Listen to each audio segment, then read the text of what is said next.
everyone. Hope you're having a wonderful day. All right, let's get into it. Today we are going to be talking about Dreamwalkers by Leslie Rush. Uh, this is a book that it wasn't bad, but it wasn't great either. And the reason being is because there was a lot of issues with pacing, I think. Yeah, my main issue, I had other issues with the pacing, and we'll talk about those in a second. My main issue was the pacing. So the story follows Viv. She lives with her mom. Her dad is missing, presumed. Her dad has been missing, presumed dead, um, in the army for years now. And they're part Native American. Let me start by saying that. She has the ability to dreamwalk. She was taught how to dreamwalk by her father. Now, I think it's an interesting premise, this whole dream walking thing. I am part Native American. Unfortunately, I don't know much about dream walking, but I did like how it was explained in the story. I did like that, so I was able to get an idea of what dream walking is. And I like that she's using it to connect herself to her father. What I think I would have liked even more is if she tried to connect more to her Native American roots, more so. I'm all about connecting to your roots. You don't have to like them, but they are a part of you that I think everyone should strive to understand. That's just my personal opinion. Now,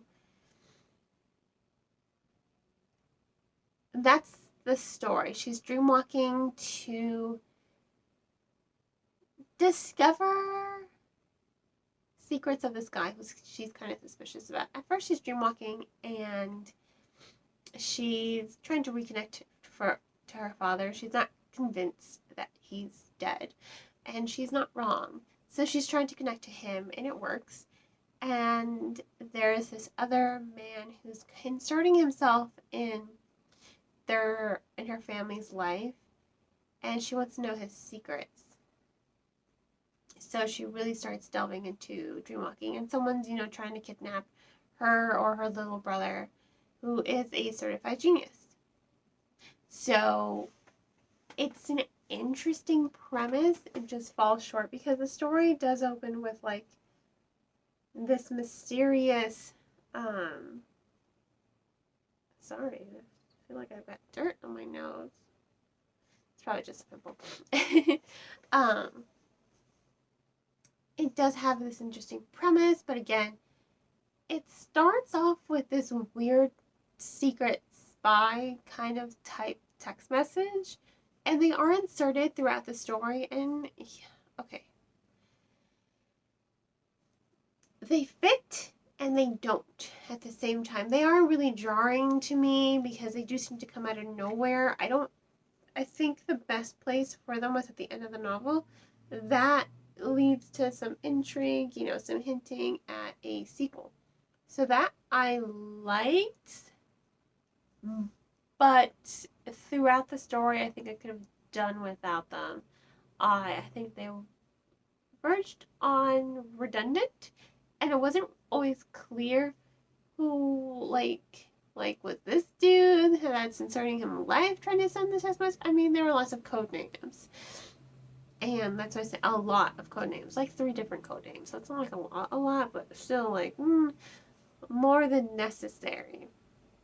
So it was distracting for me. It took me out of the story. I was just like, whoa, where'd this come from? Whoa. That was my feeling of it. I don't think, like I said, I don't think they were necessary throughout the story. I think the story kind of spoke for itself until the end. They were good at the end. Now, another issue with the pacing is, the pacing. It was too slow. It took too long to develop this story. Oh God. The amount of chapters that just went into talking about Viv and her family and her brother and this cute boy. that she ran into, I just kind of got bored.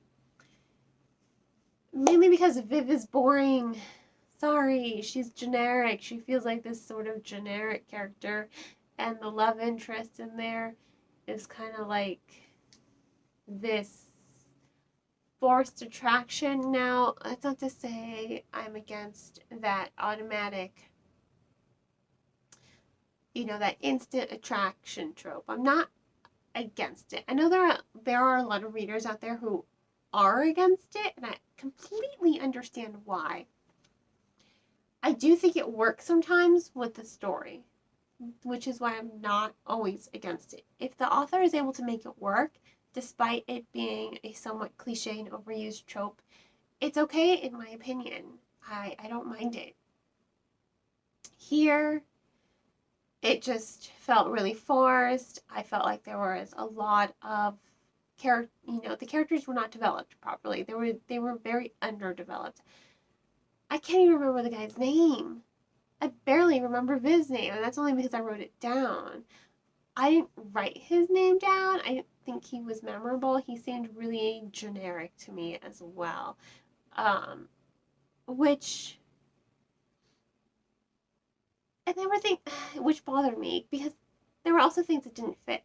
His dialogue, the way he talked to Viv, just didn't fit with how Viv would then describe him and their interaction with one another.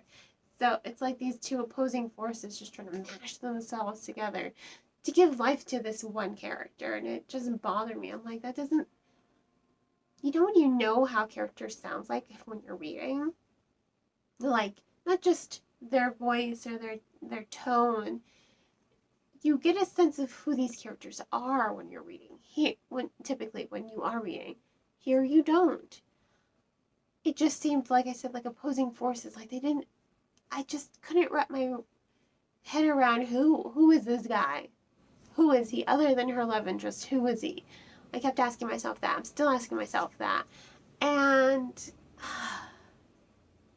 I just wasn't that into it, man. Was not. I think he was really underdeveloped.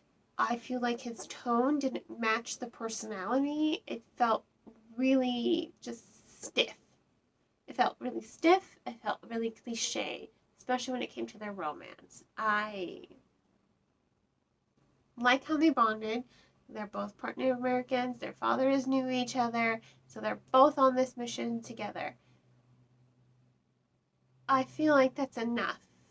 I don't think we needed the romance. I felt it didn't add anything. It didn't add anything to the story, ultimately. Usually if you're going to do something like this instant romance, I feel like you have to properly build to it, first of all. And it can't just not feel important to the plot. And here it doesn't. It was not important. Sorry. But, I did appreciate the Native American representation. I definitely do feel like there needs to be more Native American representation in stories. I am part Native American. I am also part Mexican and part Puerto Rican, and I Lebanese as well. So I'm all about representing yourself in a story, and I feel like there's not enough Native American representation in young adult literature. I feel like there needs to be more. They need to be given a voice. And I feel like this is just my personal thing, my personal opinion. You do not have to agree with it at all. That's perfectly okay. I feel as though Native American voices have been crushed for so long, and they're rising up again. I feel like the past few years, slowly and steadily, probably for the last decade, Native Americans have been voicing themselves even louder. They're forcing people to listen to them. I think that's great because this is their land. This Colonization. Stole it. End of story. Native Americans. It's in the name. They are native to America. They are the Native Americans. This was their land and it was stolen from them. And every time I think about my ancestors going through that, my heart breaks. I think it's terrible. And I feel like people forget that we are all living on stolen land. Just a little tidbit. You don't have, once again, you don't have to agree with me. That's perfectly okay. I'm cool, man. I'm not trying to change your opinions. I'm just expressing mine. So I'm very thankful that there is more Native American representation. However, this story just didn't do it for me. Because, like I said earlier in this review, she wasn't really trying to connect to her roots. She was just trying to connect to her father. And while that is a redeemable quality, do not get me wrong, I think I would have appreciated more if she dove deeper into this dream walking, into the importance of it in her culture. I think I would have liked that a little bit more, and I also think it would have worked in favor of giving Viv some depth. But we'll see how the story goes. You know, this novel ended. She has to go live on a reservation with family, so we'll see how it goes. Maybe the author is building up to that for the second book. Do I want to read the second book? I'm not thoroughly convinced that I do. If there is a second book, I'm not really sure if there is going to be a second book. It did leave off in a cliffhanger, but as of right now, there is no news on a sequel, or if it is going to have a sequel. It does deserve a sequel because you can't just. It's a lot of questions left unanswered. It's an open-ended book, so she has to go live on a reservation, separated from her mother. I think the author can do a lot more with the sequel. Will I read it? I haven't decided yet. I was just kind of bored when I was reading this one. It was a struggle.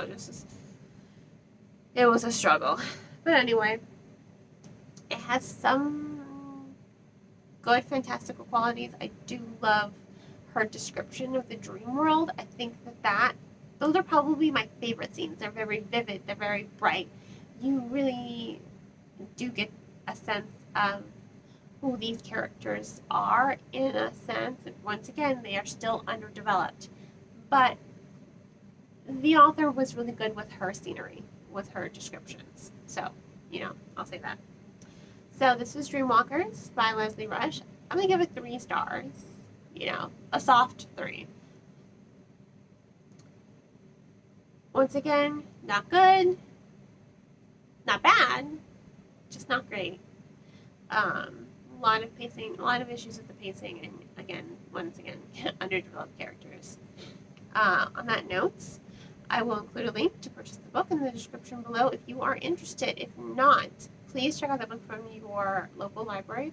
Libraries are a great resource for the community, definitely deserve their support, and I hope you all will continue to support me by liking this video, subscribing to my channel, and sharing this with all your book-loving friends. On that note, I hope you all have a great rest of your day, and as always, happy reading!